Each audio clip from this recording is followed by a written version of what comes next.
song says it only takes a spark to set a whole fire going. And once the fire was lit in one part of Europe, it spread quickly to other areas. John Wycliffe had made a massive impact, not just in England, but further afield in Europe, in particular here in Prague, and the region that was known then as Bohemia.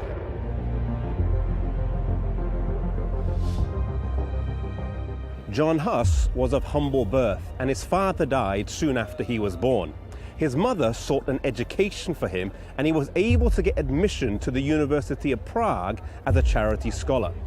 As she reached Prague with her son, she knelt down and prayed that God would bless his life, a prayer that was answered again and again.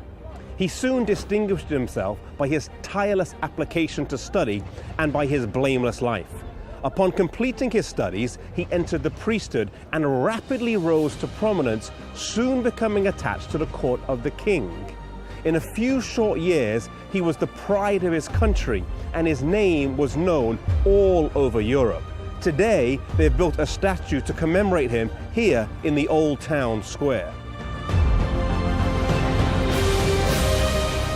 Several years after becoming a priest, Huss was appointed preacher of the Bethlehem Chapel here in Prague. The founder of this particular chapel had advocated as a matter of importance the preaching of the scriptures in the language of the people.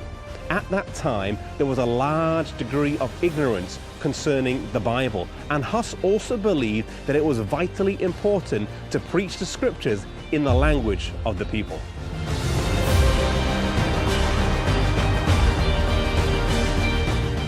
At this point in his life, Huss came in contact with Jerome, who would prove to be his right-hand man until his death. Jerome was a citizen of Prague, and he had brought back with him from a recent trip to England the writings of John Wycliffe.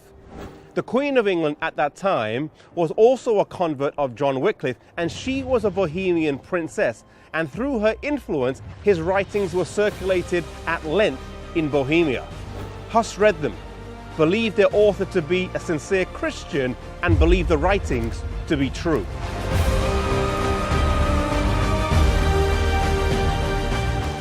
Huss's impact was growing, not just here in his homeland, but also in neighboring Germany. And soon news of the work here in Prague reached Rome, and he was summoned to appear before the Pope. To go would be fatal.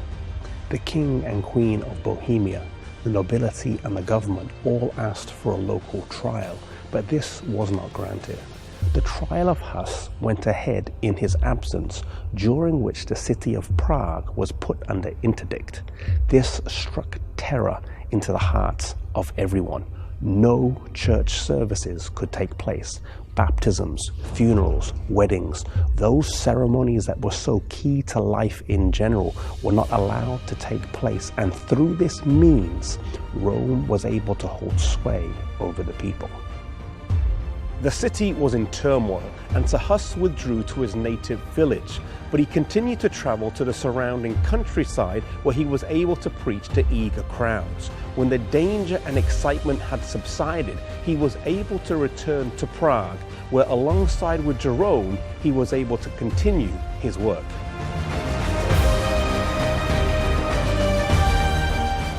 During this time in Europe, there was not one or two, but three rival popes, all claiming to be the vicar of Christ. This abuse of power in the church was something that many men strongly condemned, Huss being one of the loudest voices.